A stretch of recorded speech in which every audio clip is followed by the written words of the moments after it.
তোমার রব যদি ঘুমায় যায় তাহলে আকাশ আর জমিনের ট্রাফিক সিস্টেম অচল হয়ে যায়। সব কিছু তোমার আল্লাহ হাতের মুঠায়। আমি আল্লাহ ঘুমাই না, তাছাড়া মাখলুকদের যা হয় খালেকের তা হয় না। খালেক এর থেকে মুবাররা, পবিত্র। মানুষের ঘুমায়, প্রাণী জগৎ ঘুমায়, আমি ঘুমাই না, ঘুমও নাই, চন্দ্র নাই, সব শুনি, সব দেখি। আল্লাহ যদি ঘুমায় দেখে, ওই মহাসমুদ্রের ভিতরে কেউ যদি তুফানে পড়ে যায়, তুফানে পড়ে গভীর রাতে কান্দে রব্বুল আলামিন, আমারে বাঁচাও, আমারে বাঁচাবার কেউ নাই। আল্লাহ যদি তখন ঘুমায় থাকে, বান্দারে কে বাঁচাও? আল্লাহ আকবার। তিনি ঘুমান না। আরশে আজিমে মেরাজের রাতে নবী করিম সাল্লাল্লাহু আলাইহি সাল্লাম যখন ভয় পেয়ে গিয়েছিলেন সিদরাতুল মুনতাহায়, তখন বড় পীর সাহেব নাকি ডেকে বলেছেন, ভয় পাইয়েন না, আমি আপনার সাথে আছি। আস্তাগফিরুল্লাহ, বড় করে বলেন আস্তাগফিরুল্লাহ। গারে সওরে যখন সওর গুহার মধ্যে মুহাম্মদ সাল্লাল্লাহু আলাইহি সাল্লাম আর তার সাথে মাত্র একজন ছিলেন, বলেন নাম কি? রাদিয়াল্লাহু তাআলা।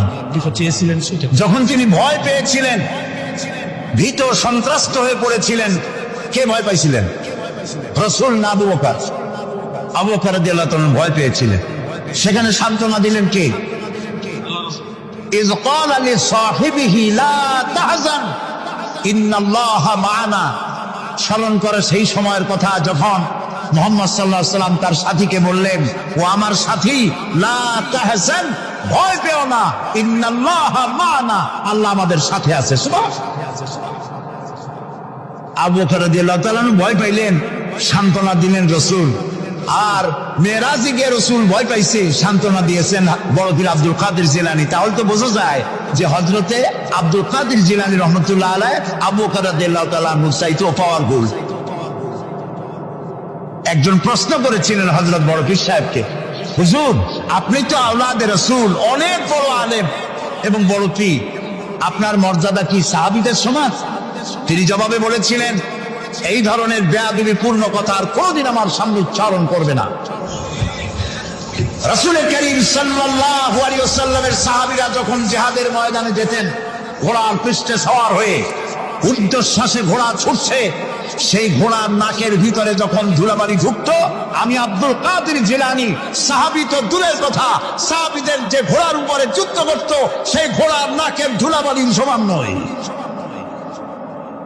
সুতরাং এই জাতীয় কথা যারা ওয়াজ করেন তারা বেয়াদব। নবী করিম সাল্লাল্লাহু আলাইহি ওয়াসাল্লামকে হাজির নাজির বলা হয়, নাউযুবিল্লাহ বলেন। তিনি হাজির নাজির নন, রাসূল মাখলুক, আল্লাহ হচ্ছেন খালেক। আকীদা সাফ করতে হবে। একজন পীর সাহেব মারা গেছেন, সামতুরি দিছিলাম একবার, যাই শুনলাম তিনি মাহফিলে দুইটা চেয়ার রাখেন, একটা খালি, খুব সাজানো গোছানো। বললাম ওইটা কেন? কয়েছে রাসূল তো হাজির নাজির, আমরা এতগুলি উম্মত এক জায়গায় হয়েছি, ইয়া নবী সালাম আলাইকা কইতেছি, তার রাসূল আসবে না? তিনি তো আসবেনই, আর আসলে বলে তার জন্য একটা চেয়ার রাখা উচিত। তাই বললাম দলিল তো মজবুত, রাসূল আসছে, একটা চেয়ার তো দেওয়াই উচিত। আমি মানলাম, 30 সেকেন্ডের জন্য মানলাম, রাসূল আসছে, তার জন্য একটা চেয়ার রাখা উম্মতের জরুরি। কিন্তু আপনারা বলেন, রাসূলুল্লাহর জন্য একটা চেয়ার রাখে, একটা মঞ্চ, সেখানে একটা চেয়ার, রাসূল বসবেন, সেই চেয়ারের পাশে আরেকটা চেয়ার দিয়া বসতে পারে এমন বেয়াদব আকাশের নিচে জমিনের উপরে হতে পারে? সুতরাং এ দিয়ে রাসূলের ইজ্জত বাড়ানো হয়নি, তাওহীন করা হয়েছে। কাজী রাসূলের ব্যাপারটি নিয়ে এই ধরনের কথাবার্তা, ওয়াজ নসিহত করা আদৌ ঠিক নয়। তারপর রাসূল নূরের তৈরি, মান্না মাটির তৈরি। আচ্ছা ভাই, আপনার পরীক্ষা তো আসবে সিলেবাসের মধ্য দিয়া, আমার কথা বুঝতেছেন? পরীক্ষা আসবে কিসের মধ্যে দিয়া? আপনি সিলেবাস পড়েন নাই, সিলেবাসের বাইরে পড়ছেন, জম্মের পড়া। পরীক্ষা পাস করবেন, ফার্স্ট ডিভিশনে ফেল করবেন। কিয়ামতের দিন আল্লাহ রাব্বুল আলামিন, বিশ্বাস করুন আমার সামনে কোরআন, কিয়ামতের দিন আল্লাহ রাব্বুল আলামিন তার কোন বান্দাকে প্রশ্ন করবেন না রাসূল নূরের ছিল না মাটির ছিল, এ ব্যাপারে তোমার আকীদা কি? রসুল গায়েব জানতেন কিনা এ ব্যাপারে তোমার আকীদা কি? রসুল হাজের নাজের ছিলেন কিনা এ ব্যাপারে তোমার আকীদা কি? এই ব্যাপারে একটি প্রশ্ন করা হবে না। যেই ব্যাপারে প্রশ্ন নাই সেই ব্যাপারে আজে বাজে বক্তব্য দিয়ে আপনারা রসুলের মহব্বত দেখান, কিন্তু রসুলের যখন গাইল যায় আপনারা তখন থাকেন কই? কোনোদিন তো শুনলাম না জমা হুজুরের রসুলের সুন্নাত চালু করার জন্য কোন জায়গায় জিহাদের ময়দানে অ্যাটাক হয়েছেন, পাথর খেয়েছেন, জেলে গেছেন, জরিমানা হয়েছে, এরকম তো শুনি না। শুধু আজে বাজে ওয়াজ করেন আর পকেট ভরে পয়সা নিয়ে বাড়ি চলে যান আর মানুষের মধ্যে বিভ্রান্তি ছড়ায় যান। আল্লাহর রাস্তে খুলনার ওলামাদেরকে বলবো, এই জাতীয় লোকদেরকে খুলনায় প্রবেশ করতে দিবেন না। আমরা কোনো আজে বাজে বক্তব্য শুনতে চাই না। যে কথা বলবেন প্রত্যেকটি কথার পেছনে দলিল দিতে হবে, কোরআন আর হাদিস। কথা বুঝে আসছে? সুতরাং আকীদা সাফ করতে হবে, কারণ আল্লাহ রাব্বুল আলামিন বলেন وَقَدِمْنَا إِلَى مَا عَمِلُوا مِنْ عَمَلٍ فَجَعَلْنَاهُ هَبَاءً مَنْثُورًا। আল্লাহ তাআলা বলেন কিয়ামতের দিন আমি যখন বান্দার আমলনামার দিকে আমি যখন মনোযোগী হব, ওই আমলনামার ভিতরে আমি যদি শিরক মিশ্রিত দেখি তাহলে বান্দার আমলনামাকে ধুলাবালির মতো উড়াইয়া দেব। ধুলি কণার মতো আমলনামাকে উড়িয়ে দেওয়া হবে। আমি দৃষ্টান্ত দিতে গিয়ে বলি, 10 কোটি 5 কোটি টাকা বা 100 কোটি টাকা খরচ করে বিশাল একটা বিল্ডিং তৈরি করেছেন। এই বিল্ডিংটা ধ্বংস করার জন্য একটা টাইম বোম যথেষ্ট, ঠিক কিনা? একটা টাইম বোম রেখে দিলেন, দূরের থেকে রিমোট কন্ট্রোলের বাটন টিপলেন, বোমাটা বিস্ফোরিত হলো। 100 কোটি টাকার খরচ করা বিশাল বিল্ডিং মুহূর্তের ভিতরে ধূলিকণায় পরিণত হয়ে যায়। এটা বোঝা কি কঠিন না সহজ? আমলনামার ভেতরে যদি শিরক মিশ্রিত থাকে তাহলে আল্লাহ রাব্বুল আলামিন বলছেন কিয়ামতের দিন আমলনামাকে শিরক মিশ্রিত আমলনামা ধুলি কণার মতো উড়িয়ে দেব। দাম নাই, সমস্ত আমলগুলি নষ্ট হয়ে যাবে। প্রিয় ভাই সব, সেই জন্য ইন্না শিরকা লাযুলমুন আযীম, শিরক হচ্ছে মস্ত বড় জুলম, অত্যাচার। এই জুলম থেকে আল্লাহ তাআলা আমাদেরকে হেফাজত করুন, আমরা যেন শিরক মুক্ত জীবন যাপন করতে পারি। আল্লাহ যেন তৌফিক আমাদের দেন। আমরা বলি আমিন, সবাই বলেন আমিন। শিরক হচ্ছে অংশীদার, অংশীদারিত্ব, বলা যায় পার্টনারশিপ। এই পার্টনারশিপ বিজনেস দিয়ে আমি জিনিসটাকে অনেক সময় বুঝাইতে চেষ্টা করি। যেমন আপনি ব্যবসা করবেন, আপনার কাছে 1 কোটি টাকার প্রয়োজন একটা ব্যবসা করার জন্য, একটা রাস্তার কাজ উঠাবার জন্য, একটা ব্রিজ করার জন্য 1 কোটি টাকা দরকার, কিন্তু আছে আপনার কাছে 50 লাখ। এখন আর 50 লাখ টাকা যার কাছে পাওয়া যায় এরকম একজন পার্টনার আপনার দরকার বলেই আপনি একজন পার্টনার খোঁজেন, ঠিক কিনা? 3 কারণে পার্টনারশিপ বিজনেস হয়। কয় কারণে বলেন? 3 কারণ। 1 নম্বর হলো পুঁজির অভাব, 2 নম্বরে পুঁজি আছে কিন্তু ব্যবসা কেমনে করে ওই জ্ঞান নাই। প্রিয় ভাই সব, পুঁজি হইলেই কি ব্যবসা করা যায়? যদি কেউ চেষ্টা করতে চান করতে পারেন, লক্ষ লক্ষ টাকা দিয়ে ব্যবসাটা করেন, ব্যবসার কোনো জ্ঞান নাই, 1 মাস যাইতে পারবে না, বড় বড় 5-6টা লাল বাতি জ্বলবে আপনার দোকানের সামনে, ঠিক কিনা? কর এক্সপেরিয়েন্স, দক্ষতা, অভিজ্ঞতা, এটি ব্যবসার সব থেকে বড় মূলধন। তাহলে আমরা পার্টনারশিপ বিজনেস করি, 1 নম্বরের কারণ হলো কিসের অভাব? পুঁজির অভাব। 2 নম্বরে জ্ঞানের অভাব, একজন জ্ঞানী লোক তালাশ করি যার ব্যবসার অভিজ্ঞতা আছে। 3 নম্বরে পুঁজিও আছে, ব্যবসার জ্ঞানও আছে, কিন্তু বুড়ো হয়ে গেছে, একেবারে হাঁটতে পারে না, কালাইতে পারে না, সোজা হইতে পারে না, কিন্তু ব্যবসা করার শখ। সেই জন্য একজন স্বাস্থ্যবান, আমানতদার, দিয়ানতদার, যোগ্য একজন লোক তিনি তালাশ করেন। তাহলে 3 কারণে পার্টনারশিপ বিজনেস হয়। কয় কারণ? খুব লক্ষ্য করুন। যারা শিরক করে আল্লাহ বরদাস্ত করেন না কেন? কারণ হচ্ছে এই 3 কারণের কোনো অভাব আল্লাহর কাছে আছে। একটা করে দেখি। প্রথমে পুঁজির অভাব। আল্লাহর কি পুঁজির অভাব আছে? আল্লাহ রাব্বুল আলামিন বলেন লিল্লাহ লিল্লাহি মা ফিস সামাওয়াতি ওয়া মা ফিল আরদ, আকাশ আর জমিনের একচ্ছত্র মালিকানা আল্লাহ। আকাশ এ জমিন কার? জোরে বলুন। সবকিছুর মালিকানা আল্লাহ তাআলা, তিনি সবটার মালিক। সাগরকে নগর বানান, নগরকে সাগর বানান, আমিরকে ফকির বানান, ফকিরকে আমির বানান, যা খুশি ফাআলুন লিমা ইউরিদ, যা খুশি তাই তিনি করতে পারেন, সবটার মালিক। কাজী তার কাছে কোনো পুঁজির অভাব নাই। এই জন্য পার্টনারশিপ বিজনেস করার আল্লাহর কোনো দরকার নাই। গেল এক। 2 নম্বরে অভিজ্ঞতার অভাব, এক্সপেরিয়েন্সের অভাব। আল্লাহর অভিজ্ঞতার অভাব, আল্লাহর জ্ঞানের অভাব। আল্লাহ তাআলা বলছেন ওয়াল্লাহু ইয়ালামু ওয়া আনতুম লা তা'লামুন, আল্লাহ সব জানেন, তুমি কিচ্ছু জানো না। কে বলেছেন? আল্লাহ তাআলা বলেছেন কিচ্ছু জানো না।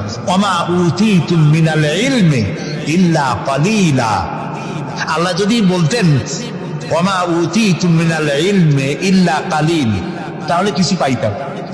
এখানে তিনি বলেছেন ইল্লা কালিলা, একেবারে কিচ্ছু না, সামান্যতম। সামান্য না, সামান্য আর সামান্যতম দুই কথা কি এক? যে সামান্যটারে সামান্য করতে করতে অল্প একটু দিছে, একেবারেই কম। কিন্তু সেই কমটা কত বেশি? সুবহানাল্লাহ বলেন না আগে, সেই কমটা কত বেশি? আকাশে মহাশূন্যে ওজন নামক একটা স্তর আছে। ওজন মানে মাপার ওজন না, এটার বানান হচ্ছে OZONE, ওজন। একটি লেয়ার আছে, ওজন লেয়ার। এটা কে বানাইছে? আল্লাহ বানিয়েছেন। কেন বানিয়েছে? সূর্যের আলট্রা ভায়োলেট রে, অতি বেগুনি রশ্মি, এটি অত্যন্ত মারাত্মক ক্ষতিকর। এটি যেন পৃথিবীর মাটিতে না আসে। যদি পৃথিবীর মাটিতে আসে তাহলে প্রাণী জগৎ ক্যান্সার আক্রান্ত হয়ে সব মারা যাবে। এই জন্য আল্লাহ তাআলা ওজোন স্তর এভাবে রেখে দিয়েছেন, টাইট করে। বিজ্ঞানীরা তারা দেখতে পেল সেই ওজোন স্তরে ফাটল ধরেছে।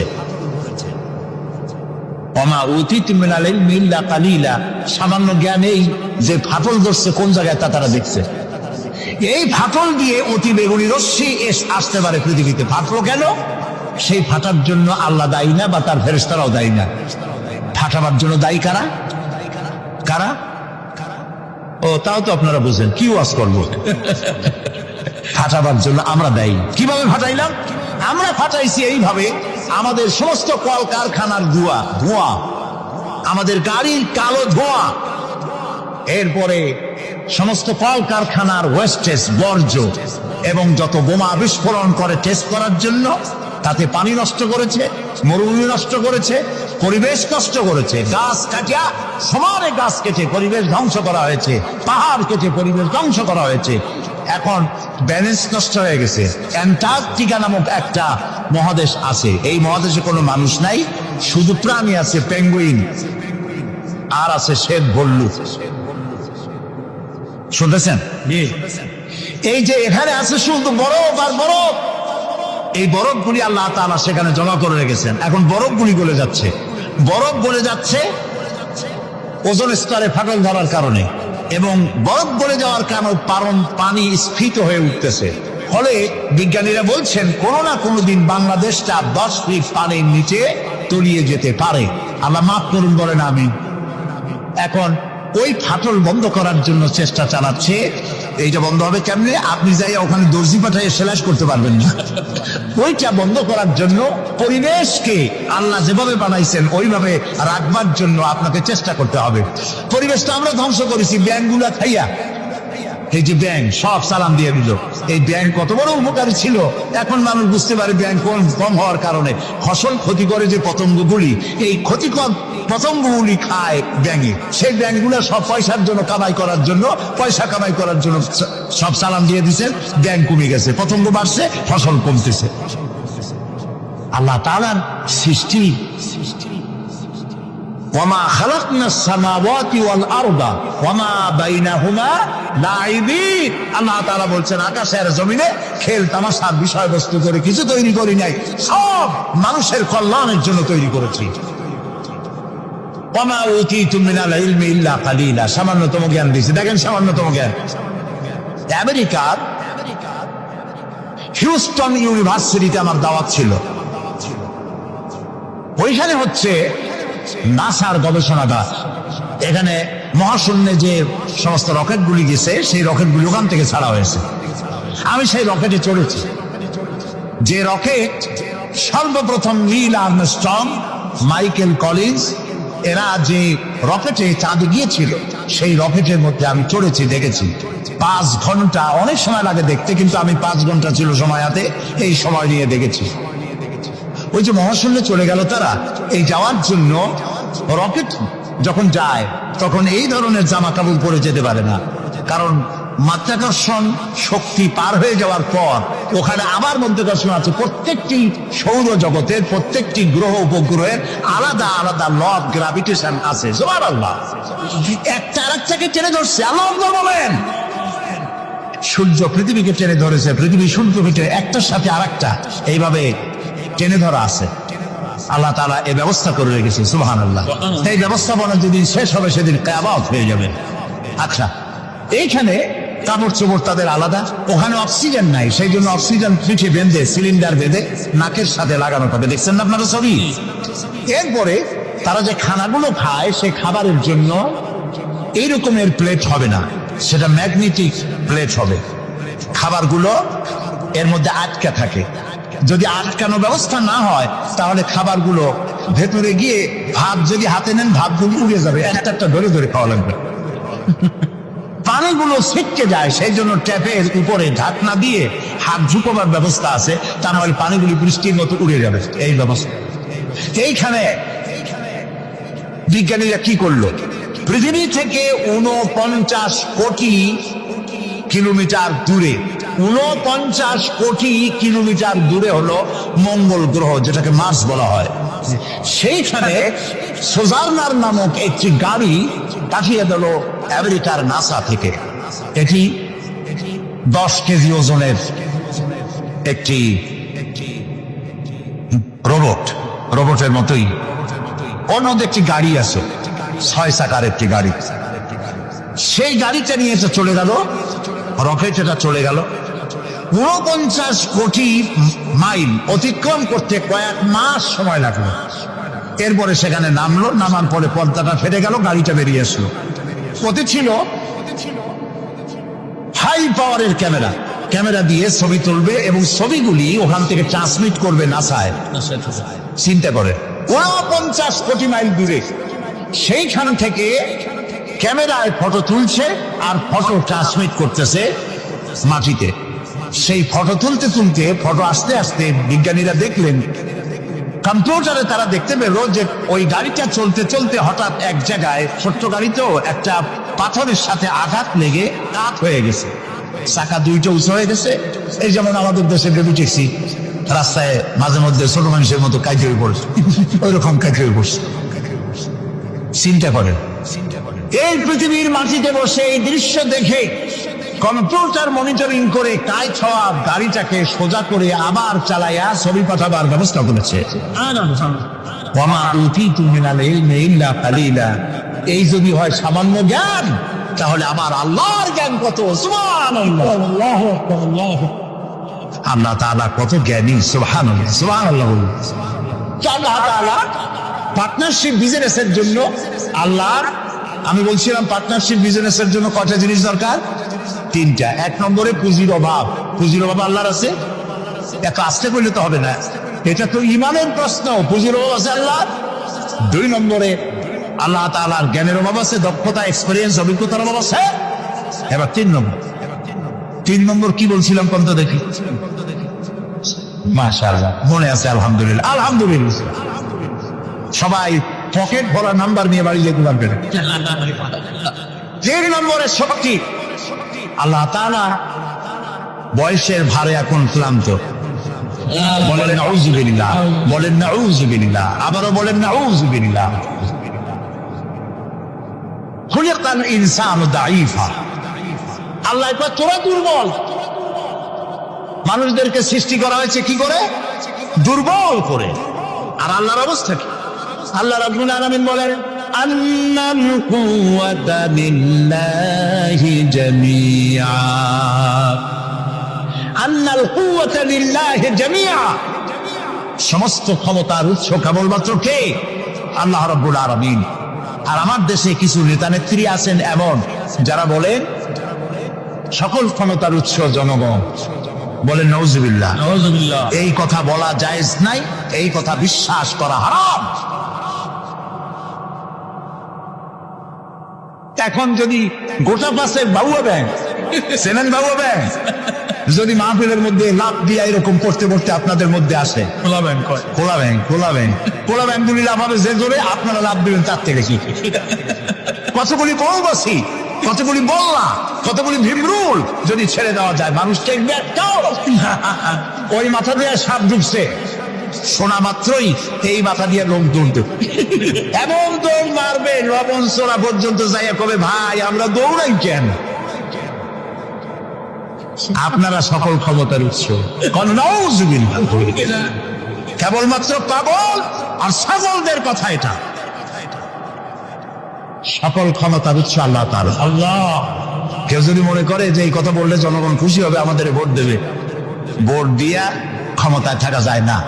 ক্ষমতায় রাখার মালিক আল্লাহ। কে মালিক? আল্লাহ তাআলা মালিক। যারে খুশি উঠাবে, যারে খুশি নামাবে। ক্ষমতা কার? আল্লাহ। আল্লাহ তাআলা। সুবহানাল্লাহ, করতে ইচ্ছা করে না। তো আন্নাল কুওয়াতা লিল্লাহি জামিআন, সমস্ত ক্ষমতার উৎস কেবলমাত্র আল্লাহ। এক আঙ্গুল আকাশের দিকে উঁচু করে বলেন ক্ষমতার মালিক। বলেন আল্লাহ, আল্লাহ, আল্লাহ। আলহামদুলিল্লাহ। ক্ষমতার একচ্ছত্র মালিক, যা খুশি তাই তিনি করতে পারেন। সুতরাং এই তিনটি কারণের কোন কারণ তার মধ্যে নাই বলে আল্লাহ জুলম এটাকে বলেছেন, এটাকে বলেছেন শিরক, জুলমুন আযীম। অবশ্যই লা জুলমুন আযীম, অবশ্যই মারাত্মক অপরাধ জুলম। অপরাধ করা যাবে না, আল্লাহর সাথে কাউকে শরীক স্থাপন করা যাবে না। তাদের শরীকটা কি? আল্লাহ তাআলা তিনি এমন সত্তা, তার সত্তা সম্পর্কে জানাতে হবে। তিনি কোথায়? আল্লাহ তুমি কই? সকলে কয়, অনেকে বলে যে তিনি সব জায়গায়। বলে না ভাই আল্লাহ কই? কই সব জায়গায়। এই কথা কি ঠিক? না, এটা ঠিক না। আল্লাহ সব জায়গায় হইলে তাহলে তো কত খারাপ জায়গাও আছে। আছে না দুনিয়ায় খারাপ জায়গা? আমি নাম নিলাম না। তাহলে তো আল্লাহ সেসব জায়গায় থাকতে হয়। নাউজুবিল্লাহ বলেন। আল্লাহ কোথায়? তা আল্লাহরই জিজ্ঞেস করা দরকার যে আল্লাহ তুমি কই? আল্লাহ তাআলা আমরা প্রশ্ন করার আগে সোয়ালে মুকাদ্দারের জবাব দিয়েই ফেলেছেন। আল্লাহ রাব্বুল আলামিন বলেছেন আর রাহমানু আলাল আরশি ইসতাওয়া। আল্লাহ তাআলা আছেন আরশে আজিমে। কোথায় আছে বলেন? আরশে আজিম। আরশে আজিমে আছে। লা তাখুযুহু সিনাতুন ওয়ালা নাওম, ঘুমও নাই তন্দ্রাও নাই। আল্লাহ কয় 6 দিনে আকাশ আর জমিন বানাইছি, আমি ক্লান্ত হইনি। সুবহানাল্লাহ। তার ক্লান্তি নাই, তার তন্দ্রা নাই। মুসা আলাইহিস সালাম বলেছেন আল্লাহ তুমি নাকি ঘুমাও না। আল্লাহ কয় বিশ্বাস করো না? কয় আল্লাহ বিশ্বাস করি, তো বুঝি না, না ঘুমায় পারে কেমনে? বুঝি না। ইব্রাহিম আলাইহিস সালাম এরকম বলেছিলেন রব্বি আরিনি কাইফা তুহিয়াল মাউতা, আল্লাহ তাআলা মরারে জিন্দা বানাও কেমনে? আল্লাহ কয় আওয়ালাম তুমিন, বিশ্বাস করো না? কয় বিশ্বাস করি। বিশ্বাস না করি পারা যায়? নবী মানুষ বিশ্বাস করি, তবে কিনা কানে শোনা কথা আর চোখে দেখা একটু ব্যতিক্রম হয়। যদি তুমি আমারে দেখাও না কিনলে কালবি, তাহলে আমার কলজাটা ঠান্ডা হয়ে যায়। আল্লাহ কয় যখন তুমি বিশ্বাস করো তখন বুঝাইতে আর কোনো অসুবিধা নেই। আল্লাহ বুঝাইছে না? কেমনে বুঝাইছে সেটা আলাদা ওয়াজ, সেটা এখানে করবো না। মুসা আলাইহিস সালাম বললেন আল্লাহ তাআলা তুমি নাকি ঘুমাও না। আল্লাহ কয় সত্যিই তো তাই, ঘুমাই না। তুই বিশ্বাস কর না? কই করি বুঝি না। আল্লাহ কয় বিশ্বাস করছো বুঝাই দেই। 1 গ্লাস পানি আনো। 1 গ্লাস পানি আনা হলো, দাঁড়া যাবো। আল্লাহ মুসারে কইলেন পানি নিয়ে দাঁড়াও, আর ঘুমের কইলেন মুসারে ধর। মুসা আলাইহিস সালাম ঘুমে ধরলো, আর শিথিল হয়ে 1 গ্লাস করে বেরিয়ে গেল। মুসা আলাইহিস সালাম ভয় পেয়ে গেলেন। আল্লাহ রাব্বুল আলামিন বলেন মুসারে ভয় পাওয়ার কারণ নাই, আমি একটি বোঝার জন্য, দৃষ্টান্তের জন্য এই কাজটি করেছি। ভয় পাওয়ার কারণ নাই। একটা গ্লাস হাতে নিয়ে 1 মুহূর্তে রাখতে পারো নাই। ঘুমের আমেজে গ্লাস ভেঙে চুরমার হয়ে গেছে। তোমার রব যদি ঘুমায় যায় তাহলে আকাশ আর জমিনের ট্রাফিক সিস্টেম অচল হয়ে যায়। সব কিছু তোমার আল্লাহ হাতের মুঠায়। আমি আল্লাহ ঘুমাই না, তাছাড়া মাখলুকদের যা হয় খালেকের তা হয় না। খালেক এর থেকে মুবাররা, পবিত্র। মানুষের ঘুমায়, প্রাণী জগৎ ঘুমায়, আমি ঘুমাই না, ঘুমও নাই, চন্দ নাই, সব শুনি, সব দেখি। আল্লাহ যদি ঘুমায় দেখেন, ওই মহাসমুদ্রের ভিতরে কেউ যদি তুফানে পড়ে যায়, তুফানে পড়ে গভীর রাতে কান্দে রব্বুল আলামিন, আমারে বাঁচাও, আমারে বাঁচাবার কেউ নাই। আল্লাহ যদি তখন ঘুমায় থাকে, বান্দারে কে বাঁচাও? আল্লাহু আকবার, আল্লাহু আকবার। তিনি ঘুমান না, তার শোনার মধ্যে কোনো সীমাবদ্ধতা নাই। আমার শোনার মধ্যে সীমাবদ্ধতা আছে। ওই মাহফিলের ওই কোণা থেকে কেউ আওয়াজ দিলে আওয়াজ এখানে আসবে না, ঠিক না? খুব জোরে চিল্লানি না দিলে এখানে আসবে না। তাহলে আমাদের শোনার মধ্যে সীমাবদ্ধতা আছে। আল্লাহর এরকম আছে না? মহাসমুদ্রের অতল তলদেশে শৈবালের গায়ে লাগানো ছোট্ট একটি পোকা, যা মাইক্রোস্কোপ যন্ত্র ছাড়া দেখা যায় না, এমন ছোট্ট একটি পোকা যদি ক্ষুধার জ্বালায় চিৎকার মারে, নদীর ভিতরে কেউ শোনে না, জমিনে কেউ শোনে না, অন্তরিক্ষে কেউ শোনে না। আল্লাহ রাব্বুল আলামিন বলেন, ওই পোকার আওয়াজও আমি শুনতে পাই। সামিউন বাসীর, দেখতে পাই আর শুনতে পাই। সুবহানাল্লাহ। ওই আল্লাহর সাথে আপনি শিরক করবেন কেন? অর্থাৎ যা কিছু আল্লাহর কাছে পাওয়া যায় গায়েব থেকে, আবার কথাটা খুব বিষয়টা কঠিন, সেজন্য একটুখানি মন দিয়ে শুনতে হবে।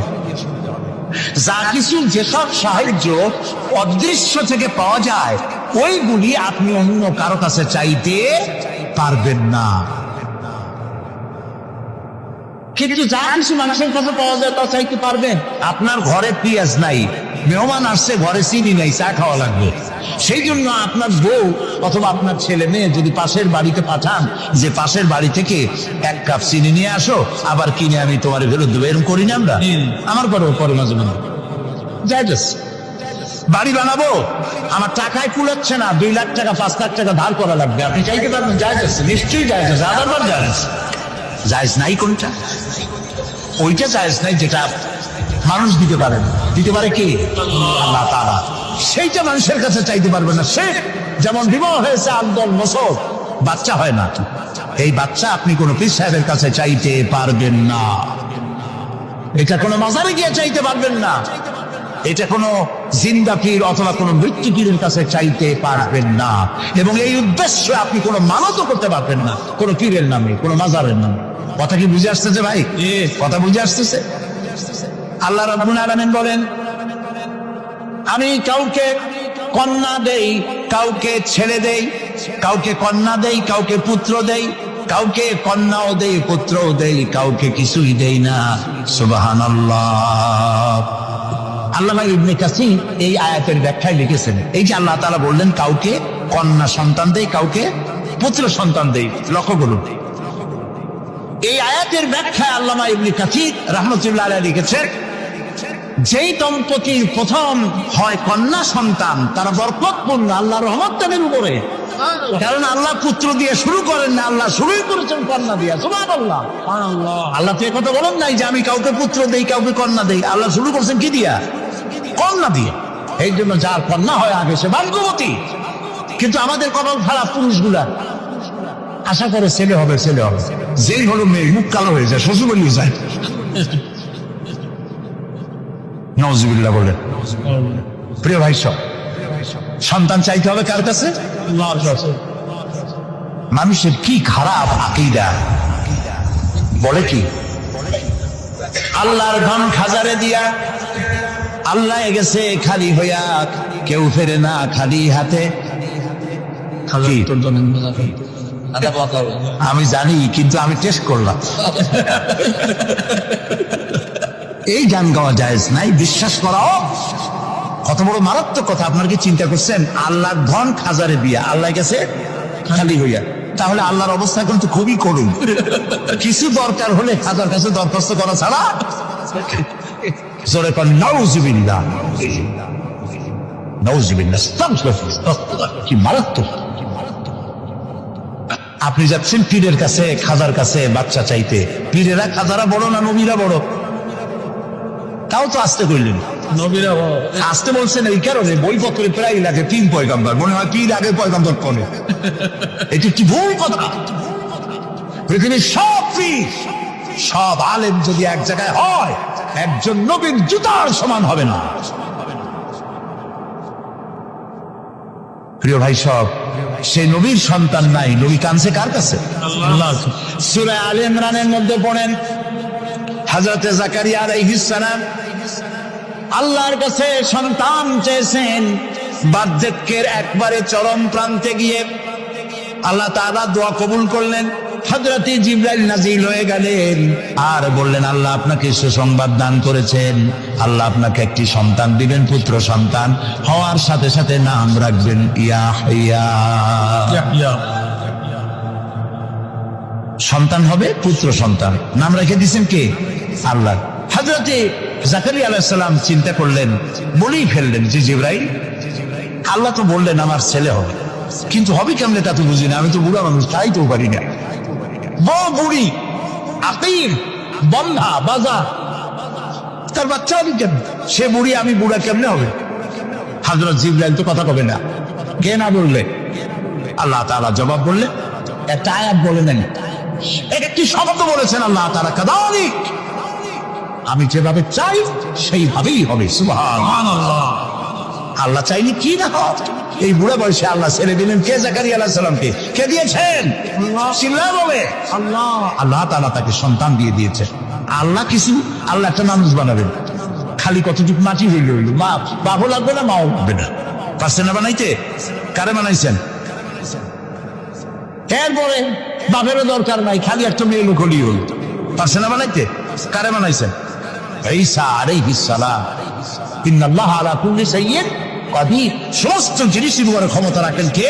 আল্লাহ। আল্লাহ, আল্লাহ। আমার মা বোনেরা যারা এসেছেন, আমার ভাইয়েরা যারা এসেছেন, ওয়াদা করুন মানুষের কাছে, কোন পীর সাহেবের কাছে, কোন হুজুরের কাছে এই মনের বাসনা রাখবেন না যে উনি আপনার আশা পূরণ করতে পারবেন। এই বাসনা রাখবেন না। পারবেন? এই মনটা, মন এরকম তৈরি করতে পারবেন? আল্লাহ যেন তৌফিক দেন, বলেন আমিন। আল্লাহ পাক বলেন, বান্দা যখন আমাকে ডাকে, আমি বান্দার একদম নিকটে, তার ঘাড়ের চাইতেও নিকটে। ওয়ানাহানু আকরাবু ইলাইহি মিন হাবিলিল ওয়ারিদ। আমি আমার বান্দার সারা যে রগের উপরে তার মাথা, এর থেকেও আমি আমার বান্দার বেশি নিকটে। সুবহানাল্লাহ পড়ে। আমি তোমার কাছে, আমার কাছে মাপ চাও, যত বড় গুনাহ হোক। ওয়াকালা রাব্বুকুম উদউনি আস্তাজিব লাকুম। তোমার প্রভু তোমাকে ডেকে বলেছে, আমাকে ডাকো, আমি মাফ করে দেবো। সুবহানাল্লাহ। কত বড় কথা, আমাকে ডাকো, নিরাশ হয়েও না, হতাশ হয়েও না। আল্লাহর গজব বেশি না রহমত বেশি? আল্লাহর রহমত বেশি। হাদিসে কুদসির ভিতরে এসেছে, আল্লাহ পাক বলেছেন, কোন বান্দা যদি আমার দিকে 1 বিঘত অগ্রসর হয়, আমার রহমত তার দিকে 1 হাত এগিয়ে যায়।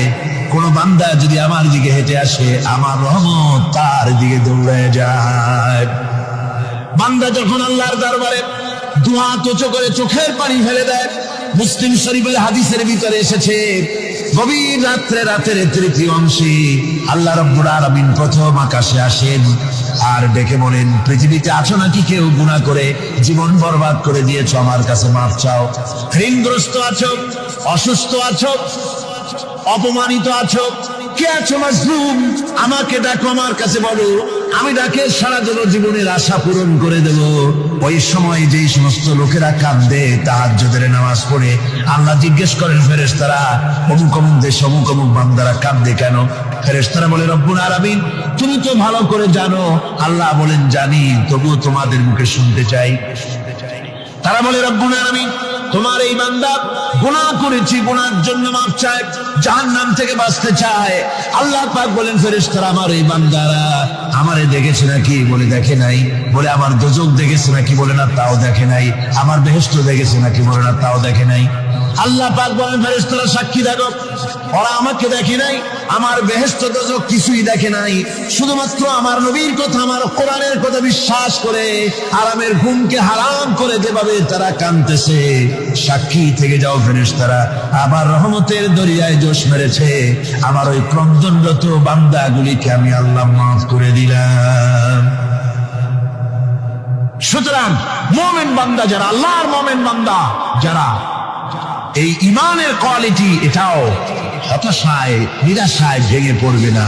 গুনাহ তো মানুষই করে, গুনাহ হয়ে গেছে মাফ চাও। তোমার গুনাহ কদ্দুর? তোমার গুনাহ যদি হয় পাহাড় সমান, আল্লাহর রহমত আকাশ সমান। জাহান্নামের কঠিন শাস্তি থেকে বাঁচতে হলে আল্লাহর প্রতি ঈমান আনতে হবে। আর ঈমান আনলে যে কোয়ালিটি গুলি হওয়া উচিত সেগুলি আমি আপনাদের সামনে আলোচনা করছি।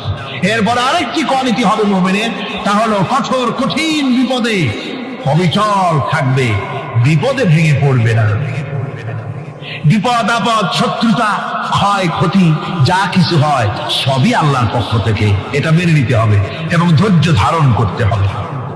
বিপদ মুসিবত শুধু উম্মতের জন্য নয়, দুনিয়ার সমস্ত নবীদের বিপদ এসেছে, হয় নাই? নবীদের বিপদ আসে নাই? কোরআনে কারীম থেকে শুনুন, আল্লাহ রাব্বুল আলামিন বলেন, ওয়াকাযালিকা জাআলনা লিকুল্লি নাবিয়্যিন আদুওয়াম মিনাল মুজরিমিন। আল্লাহ পাক বলেন, এমনি করে আমি সকল নবীদের শত্রু বানিয়ে দিয়েছি সব পাপিষ্ঠ আর অপরাধ প্রবণ লোকদেরকে। প্রত্যেক যুগে নবীদের শত্রু ছিল, প্রত্যেক যুগে নবীদের কি ছিল? শত্রু ছিল। সে শত্রু কারা ছিল? আল্লাহ পাক বলছেন নবীদের শত্রু ছিল পাপিষ্ঠ আর অপরাধ প্রবণ লোক, এরাই ছিল নবীদের দুশমন। রাসূলগণের অবস্থা যদি এই হয়, তাহলে তার উম্মত, ওই দিনের ধারক বাহক যারা, তাদের বুঝি বিপদ আপদ হবে না? নাকি হবে কিনা? তো ইসলামের বিরোধিতা যারা করে, কোরআনের পরিভাষায় বলা হয়েছে ইসলামের দুশমন, নবীদের দুশমন। দুনিয়ার সব পাপিষ্ঠ আর অপরাধ প্রবণ লোকেরাই ইসলামের দুশমন হয়, নবীদের দুশমন হয়। আজও দেখেন, আজও তাকিয়ে দেখেন, ইসলামী আন্দোলনের বিরোধিতা যারা করে তারা পাপিষ্ঠ চরিত্রের কিনা তাকায় দেখেন, খুঁজে দেখেন, সর্বত্র দেখেন, খুঁজে দেখুন, খুঁজে দেখুন। যারা ইসলামী আন্দোলনের বিরোধিতা করে, যারা ইসলামকে মিটিয়ে দেওয়ার চেষ্টা করতেছে, যারা ইসলামকে মৌলবাদ বলে, ইসলামকে সাম্প্রদায়িক বলে, কোরআনে কারীমের কথা কত স্পষ্ট যে নবীদের দুশমন হয়, ইসলামের দুশমন হয় মুজরিম লোকেরা, অপরাধ প্রবণ আর পাপিষ্ঠ লোকেরা। আজও আমরা দেখতে পাই এই শ্রেণীর লোকেরা পাপিষ্ঠ এবং সবচাইতে সমাজের নিকৃষ্ট ধরনের চরিত্রহীন লোক। নামাজ নাই। আপনি খুঁজে দেখেন ইসলামী আন্দোলনের বিরোধিতা যারা করছে, যারা নেতৃত্ব দিচ্ছে, নামাজ নাই, রোজা নাই, চরিত্র নাই, হজ নাই, যাকাত নাই, মদ, জুয়া, জেনা, ব্যভিচার ইত্যাদিতে লিপ্ত। চেহারা দেখলে ছেলেপেলেরা 2 গ্লাস পানি খায় ভর্ষজে। কথা ঠিক কিনা কর? এই হলো অবস্থা। মারে কেন? মুমিনদেরকে, পয়গম্বরদেরকে, সাহাবীদেরকে এবং ঈমানদারদেরকে মারে কেন? তার কারণ হচ্ছে আল্লাহ রাব্বুল আলামিন বলেছেন, ওয়া মা নাকামু মিনহুম ইল্লা আইয়ুমিনু বিল্লাহিল আজিজিল হামিদ। কাফিররা ঈমানদার লোকদেরকে অন্য কোন অপরাধী নির্যাতন চালায় না, নির্যাতন চালায় শুধু এই কারণে যেহেতু মুমিন লোকেরা পরাক্রমশালী, আল্লাহ রাব্বুল আলামিনের দ্বীনকে কায়েম করতে চায়, তার উপরে ঈমান এনেছে, এই কারণেই তারা মারে। ঠিক কিনা কর? যুগে যুগে নবীদের উপরে, সাহাবীদের উপরে যে অত্যাচার হয়েছে, সে অত্যাচার এই কারণেই হয়েছে, অন্য কোনো কারণে নয়। এই কঠিন বিপদে অবিচলতা এবং ধৈর্যের দৃষ্টান্ত নবীগণ পেশ করেছেন পৃথিবীর বুকে। আমরা দেখেছি ইব্রাহিম আলাইহিস সালামকে আগুনে ফেলানো হয়েছে, আছে না কোরআন শরীফে? আমি কিন্তু গল্প করতেছি না, সব কোরআনের কথা। কিসের কথা? ইব্রাহিম আলাইহিস সালামকে আগুনে ফেলানো হচ্ছে। অপরাধ কি? অপরাধ হচ্ছে হযরত ইব্রাহিম আলাইহিস সালাম দাওয়াত দিয়েছেন, লা ইলাহা ইল্লাল্লাহ। জোরে পড়েন, লা ইলাহা ইল্লাল্লাহ, লা ইলাহা, লা ইলাহা ইল্লাল্লাহ মুহাম্মাদুর রাসূল। ইব্রাহিম আলাইহিস সালাম দ্বীনের দাওয়াত দিয়েছেন, এক আল্লাহর দাওয়াত দিয়েছেন, ঈমানের দাওয়াত দিয়েছেন। আর কোন অপরাধ ছিল না। নমরুদ সহ্য করতে পারলো না। কোরআনে কারীমের মধ্যে সব কথাগুলি আল্লাহ পাক এই জন্য বিধৃত করেছেন, এই জন্য কোরআনে কারীমের মধ্যে সব কথা উঠায় দিয়েছেন, যাতে করে মুমিনেরা বিপদ আসলে পরে যেন ঘাবড়ে না যায়। ইব্রাহিম আলাইহিস সালামকে আগুনে ফেলানো হচ্ছে। ফেরেশতা বলছে, ইব্রাহিম তোমারে আগুনে ফেলায় দাও, হতেছে আমার কাছে সাহায্য চাও, আমার কাছে ক্ষমতা আছে, আগুনগুলো উঠে নমরুদের বংশ জ্বালায় দেব। হযরত ইব্রাহিম ফেরেশতার কাছে সাহায্য চাইছিলেন নাকি? তিনি বললেন, ফেরেশতা তোমার কাছে সাহায্য কেন চাইব?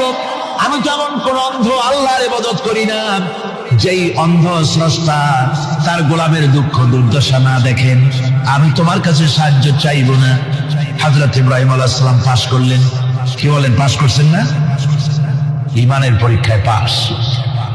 আগুনের মধ্যে হযরত ইব্রাহিমকে যখন ফেলানো হচ্ছে, রব্বুল আলামিন আগুনের প্রতিবাদেশ করে দিলেন, ইয়া নারু কুনি বারদাও ওয়া সালামান আলা ইব্রাহিম। আগুন আমার ইব্রাহিমের জন্য শান্তিদায়ক, ঠান্ডা হয়ে যা। এখন কি আর আগুনের বাপের ক্ষমতা আছে ইব্রাহিমকে পোড়ানো? আর ক্ষমতা নাই। আমার বন্ধুগণ, ইব্রাহিম আগুনের ভিতরে আরামে বসা আছেন, আর ওদিকে নমরুদ বসে বসে দেখতেছে দূর থেকে। ইব্রাহিম তো জ্বলে না, গায়ের মধ্যে আগুন জ্বলে গেল। ডাক দিয়ে কয়, আগুন তোর হলো কি? কেন জ্বালাইতে পারিস না আমার দুশমন রে? হলোটা কি তোর? তোর কি জ্বালানো শক্তি বন্ধ হয়ে গেল নাকি? আগুনের ভিতর থেকে জবাব এলো, নমরুদ রে, আমার ভিতরে জ্বালানোর শক্তি আছে কি নাই যদি প্রমাণ করতে চাও, টেস্ট করতে চাও, তুই নিজে আয়, তোরে শুদ্ধ তামাম দুনিয়া জ্বালাই দিতে পারি, ইব্রাহিমের এক গাছা পশমও জ্বালাইতে পারি না। তার কারণ হচ্ছে আমি হচ্ছি মাখলুক, আল্লাহ হচ্ছেন খালিক। আল্লাহ আমাকে বলেছেন না জ্বালাতে, তুমি 1000 বার বললেও আমি ইব্রাহিমকে জ্বালাইতে পারবো না। কোরআনে কারীমে ঘটনা বলে মুমিনদেরকে সাহস দেওয়া হচ্ছে, মুমিনেরা দ্বীনের কাজ করতে গিয়ে বিপদ আবাদ আসবে, ঈমানের দাবি হলো বিপদ আসবে, আর বিপদ আসলে ঘাবড়ায় যেও না, মুসিবতে পড়ে চিন্তায় পেরেশানে হয়রান হয়ে যেও না।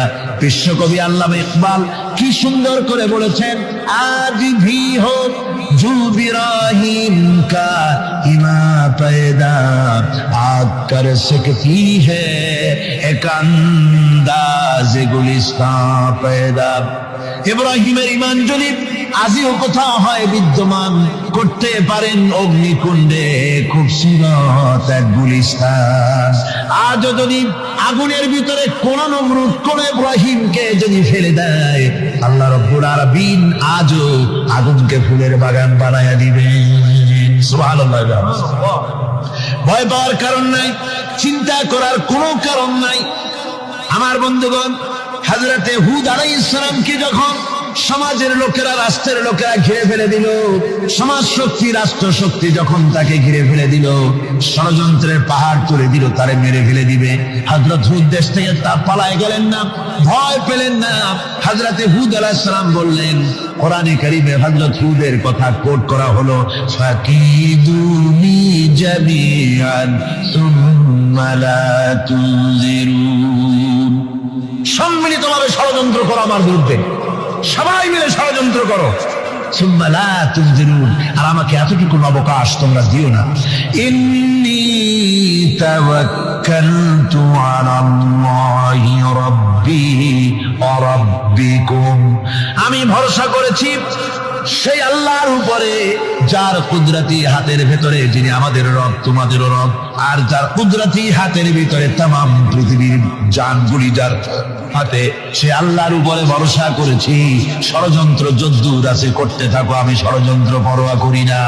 সুবহানাল্লাহ। এটাই হলো মুমিনের কোয়ালিটি।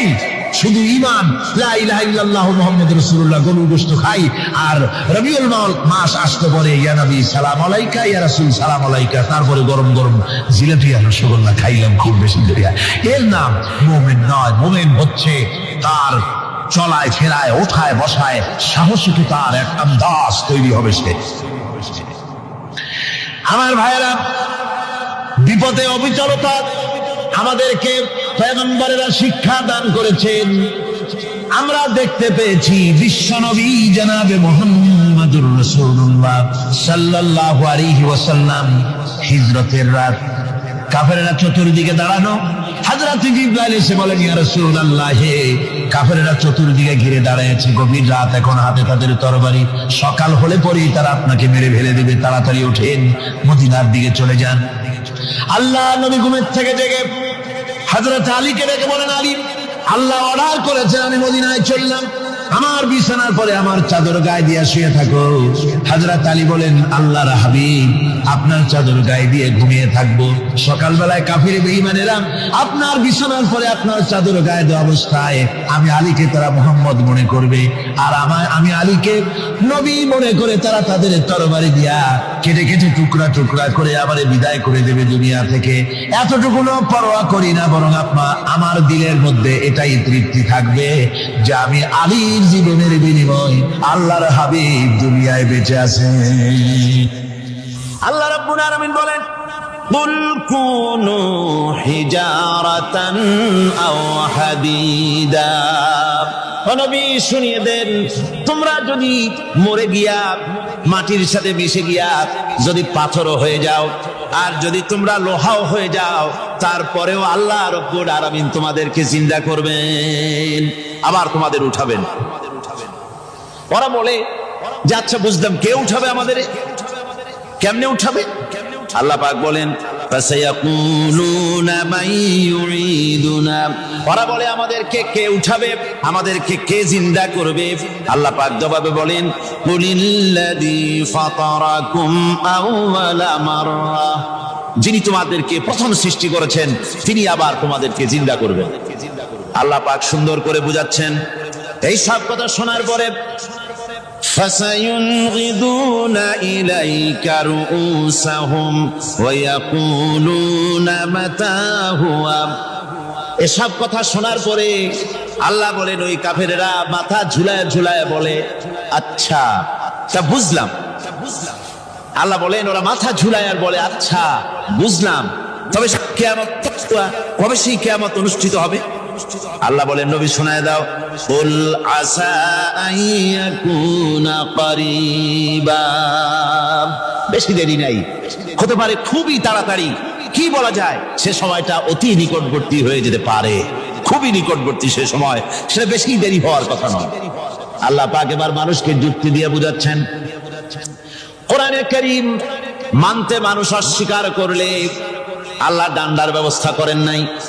নবীজিকে বলেছেন, ইন্নামা আনতা মুযাক্কিরুন লাস্তা আলাইহিম বিমুসাইতির, ও নবী আপনি একজন উপদেশক, উপদেশ দিয়ে যান, আপনাকে দারোগা করে বানাই নাই লাঠি চার্জ করার জন্য, পিটায়া মানুষ হেদায়েত করার দরকার। মানুষকে বুঝান, যুক্তি দিয়া বুঝান। আল্লাহ নিজে যুক্তি দিচ্ছেন, আনতুম আশাদ্দু খালকান আমিস সামাউ বানাহা, ওই কাফেরেরা, তোমরা যারা পরকালকে অস্বীকার করো, তোমাদেরকে উঠাইতে পারবো না যারা তোমরা বলছো, তোমাদেরকে সৃষ্টি করা কঠিন না ওই বিশাল আকাশটাকে সৃষ্টি করা কঠিন? ওই বিশাল আকাশটাই তো আমি আল্লাহ সৃষ্টি করেছি, জোরে কোন সুবহানাল্লাহ। তত বড় আকাশটারে যিনি বানাইতে পারলেন, সে কথা বুঝি তোমাকে তৈরি করতে পারবেন না।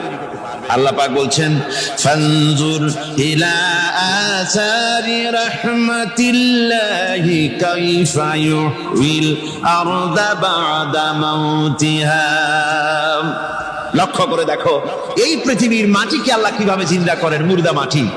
এই মাটি চৈত্র বৈশাখ মাসে প্রখর রোদে মাটি ফেরে চৌচির হয়ে যায়। এই ফেটে যাওয়া চৌচির মাটিতে আল্লাহ পাক বৃষ্টির পানি দিয়ে এই মাটিকে, এই মৃত্যু মাটিকে আল্লাহ পাক যেভাবে জিন্দা করেন, ইন্না যালিকা লামুহিল মাউতা ওয়া হুয়া আলা কুল্লি শাইইন কাদির, সে আল্লাহ পাক তোমরা মরলে পরে আবার এভাবে জিন্দা করতে পারবেন, জোরে কোন সুবহানাল্লাহ। আমার ভাইরা, আল্লাহ পাকের পরে বলেন, দেখো মৃত্যু জমিনকে কেমনে জিন্দা করি। আল্লাহুল্লাযী আরসালার রিয়াহা ফাতুসিরু সাহাবা فسقناه إلى بلد ميت فأحيينا به الأرض بعد موتها كذلك النشور আমি আল্লাহ রাব্বুল আলামিন ওই সমুদ্রের নোনা পানিগুলোকে সমুদ্রের লবণাক্ত পানিগুলিকে বাষ্পীয় আকারে উত্থিত করে মেঘমালায় পরিণত করি আর এরপরে বাতাসকে হুকুম করি বাতাস এই মেঘটারে টেনে নিয়ে যাও অমুক জায়গায় মেঘ চলে এলো আল্লাহ রাব্বুল আলামিন বলেন মেঘ এবার বিন্দু বিন্দু করে বৃষ্টি বর্ষণ করে দে আমার হুকুমে ওই পানিগুলি বৃষ্টি হয়ে বিন্দু বিন্দু হয়ে জমিনে পতিত হয় আল্লাহ বলেন এভাবে করে বৃষ্টির পানি দিয়া মরা জমিনকে জিন্দা করে দিয়া নববধূ গর্ভধারণের যেমন প্রস্তুতি নেয় বৃষ্টির পানি পায়া মরা জমিন তেমন ফসল ধারণের জন্য প্রস্তুতি নিয়ে নেয় সুবহানাল্লাহি ওয়া বিহামদিহি এইটা যেভাবে আমি করি কাযালিকান নুশুর এইভাবে করে তোমাদের কি কিয়ামতের দিন আমি জিন্দা করতে পারবো কেমনে অস্বীকার করো কাইফা তাকফুরুনা বিল্লাহি ওয়া কুনতুম আমওয়াতান ফাহইয়াকুম সুম্মা ইউমীতুকুম সুম্মা ইলাইহি তুরজাউন কি করে তুমি আমাকে আমি আল্লাহকে অস্বীকার করো কুনতুম আমওয়াতান তুমি ছিলে নিষ্প্রাণ ফাহইয়াকুম এরপরে আমি তোমাকে জিন্দা করলাম সুম্মা ইউমীতুকুম এরপরে তোমাকে আমি মৃত্যু করব সুম্মা ইউহয়িকুম এরপরে তোমাদের আবার আমি জিন্দা করব সুম্মা ইলাইহি তুরজাউন এরপরে তোমাদের সকলকেই আমার কাছে ফিরে আসতে হবে দেখেন না আমরা যখন মানুষকে কবরে রাখি কবরে রাখা তারপরে উপরে মাটি দিয়ে কি বলেন আপনারা মিনহা খালাকনাকুম পড়েন মিনহা খালাকনাকুম ওয়া ফিহা নুঈদুকুম ওয়া মিনহা নুখরিজুকুম তারাতান উখরা এ বান্দা এই মাটি দিয়া তোরে তৈরি করা হয়েছিল এই মাটির ভিতরে রেখে গেলাম আবার এই মাটি থেকে আল্লাহ রাব্বুল আলামিন তোমারে জিন্দা করবেন কিয়ামতের ময়দানে সকলকে উঠতে হবে সেখানে আল্লাহর দরবারে আল্লাহ পাক বলছেন বান্দা কেমনে অস্বীকার করো ইন কুনতুম ফি রাইবিম মিনাল বা'স ফাইন্না খালাকনাকুম মিন তুরাব পরকালকে যারা অস্বীকার করো কিয়ামতে উঠতে হবে এটাকে কিভাবে অস্বীকার করো চিন্তা করে দেখো তুমি নিষ্প্রাণ মাটি ছিলে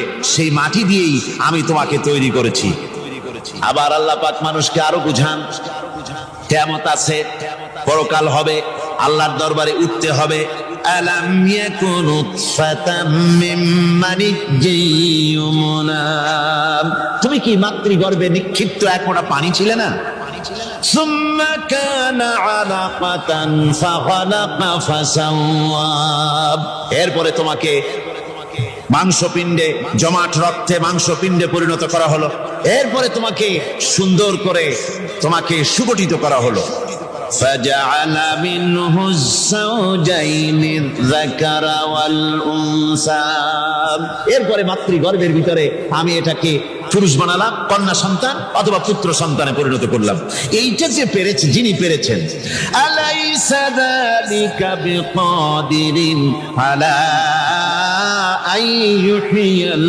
মাউতা সে আল্লাহর পক্ষে কি সম্ভব নয় যে তোমার মৃত্যুর পরে তিনি আবার জিন্দা করতে পারবেন কি বলেন সম্ভব না তিনি পারবেন না নিশ্চয়ই তিনি আবার কিয়ামতের মাঠে আমাদেরকে হাজির করতে পারবেন এতে কোনো সন্দেহ নাই আল্লাহ পাক সেই জন্য এখানে বলতেছেন যে ওরা বাল কাযযাবু বিসসাম ওরা আসলেই পরকালকে অস্বীকার করেছে আপনি যে নবী এতে কোনো সন্দেহ নাই আপনি খানা খান আপনি বাজারে যান এটাই মূল আপত্তির বিষয় না মূল কথা হলো তারা পরকালকে অস্বীকার করেছে আল্লাহ পাক বলেন وأن الساعة آتية لا ريب فيها অবশ্যই সে সময় আসবে সে কিয়ামত আসবেই এতে কোনো সন্দেহ নাই।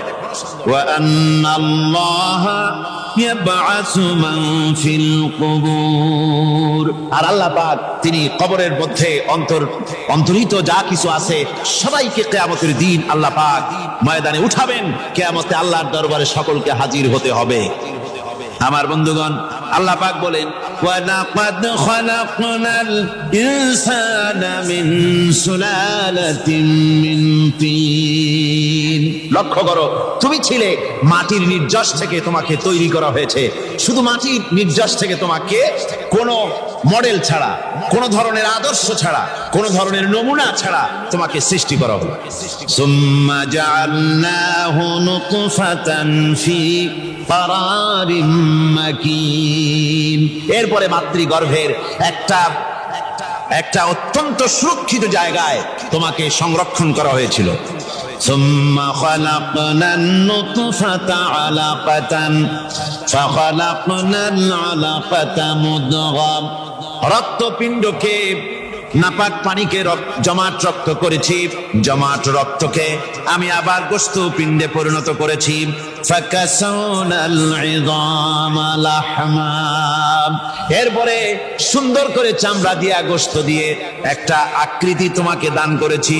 সুম্মা আনশানাহু খালকান আখারা ফাতাবারাকাল্লাহু আহসানুল খালিকিন। এরপরে সুন্দর একটা বিশেষ একটা আকৃতি দিয়ে তোমাকে আমি সুন্দর করে সুগঠিত করে তোমাকে তৈরি করেছি। সুম্মা ইন্নাকুম বা'দা যালিকা লামাইতুন। এরপরে আপনি আল্লাহ রাব্বুল আলামিন তোমাকে মৃত্যু দেব, অবশ্যই তোমাকে মৃত্যুবরণ করতে হবে। সুম্মা ইন্নাকুম ইয়াউমাল কিয়ামাতি তুবআসুন। এরপরে কিয়ামতের দিন আসবে, ওই বিশেষ মুহূর্ত আসবে, সেই নির্দিষ্ট সময় আসবে, ওই কিয়ামতের মাঠে আল্লাহর দরবারে তোমাদের সকলকে উঠতে হবে, কোনো সন্দেহ তাতে নাই। আল্লাহ পাক বলছেন وَأَعْتَدْنَا لِمَنْ كَذَّبَ بِالسَّاعَةِ سَعِيرًا। আমার এই পরকালকে, এই আখিরাতকে, কিয়ামতের দিনকে যারা অস্বীকার করবে, যারা মিথ্যা মনে করবে, আমি তাদেরকে জ্বলন্ত আগুনের শাস্তি তাদের জন্য রেখেছি। জোরে বলেন নাউজুবিল্লাহ। সেই কিয়ামত, যে দিনটা আল্লাহ পাক মানুষের জন্য রেখেছেন, সেই কিয়ামতের অবস্থা বড়ই মারাত্মক। মানুষেরা তা জানে না। মানুষ যদি তা বুঝতে পারতো, জানতে পারতো, তাহলে মানুষেরা গুনাহের কাজ করতে পারতো না। আপনারা কি চিন্তা করেন, ওই যে কাফেরগুলি মক্কার জীবনে, রাসূল পাক সাল্লাল্লাহু আলাইহি ওয়াসাল্লামের মক্কি জিন্দেগিতে যে সমস্ত মানুষগুলি চুরি করতো, ডাকাতি করতো, জিনা করতো, বদমাশি করতো, মানুষ হত্যা করতো, এই লোকগুলি ফিরে আসতো কিসের কারণে? তাদেরকে এই আখিরাতের কথা বলা হয়েছে, এই পরকালের কথা বলা হয়েছে।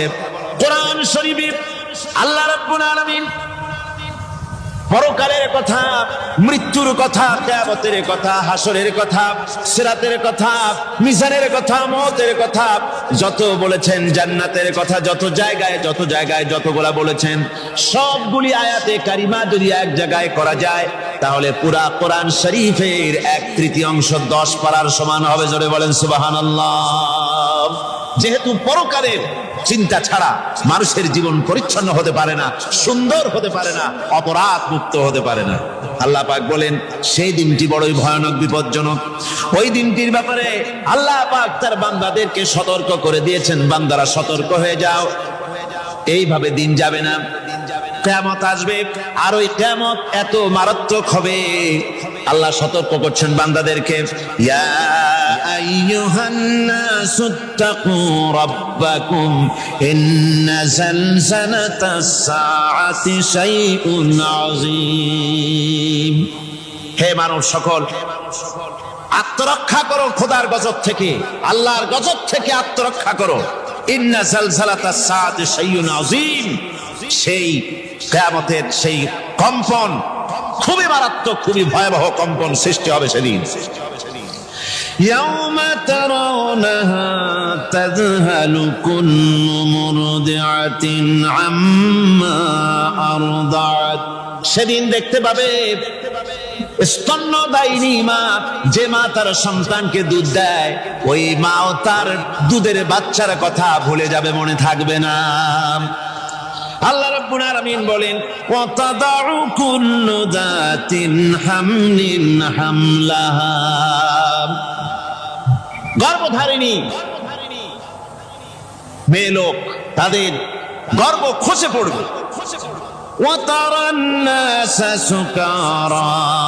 মানুষকে মানুষ দেখতে পাবে, মানুষগুলো উদ্ভ্রান্ত হয়ে পাগলের মতো ছোটাছুটি করছে। আল্লাহ বলেন ওয়ামা হুম বিসুকারা, আসলে আর নেশাগ্রস্ত নয়, আসলে পাগল হয় নাই। ছুটছে কেন? কেন স্তন্যদায়িনী মা দুধের বাচ্চার কথা ভুলে গেছে? গর্ভধারিণী গর্ভবতী নারী, তার গর্ভ খসে পড়েছে, মানুষ পাগলের মতো দৌড়াচ্ছে। কারণ কি? পাগল তো হয় নাই। আল্লাহ বলেন আসল কারণ হলো ওয়ালাকিন্না আযাবাল্লাহি শাদীদ, আল্লাহর ভয়ঙ্কর আযাব। আর এই সব দৃশ্য, এই সব কম্পন মানুষের মধ্যে ত্রাস সৃষ্টি করে দিয়েছে, এই অবস্থার সৃষ্টি করেছে। আমার ভাইয়েরা, আল্লাহ পাক বলেন وأنذرهم يوم الآزفة إذ القلوب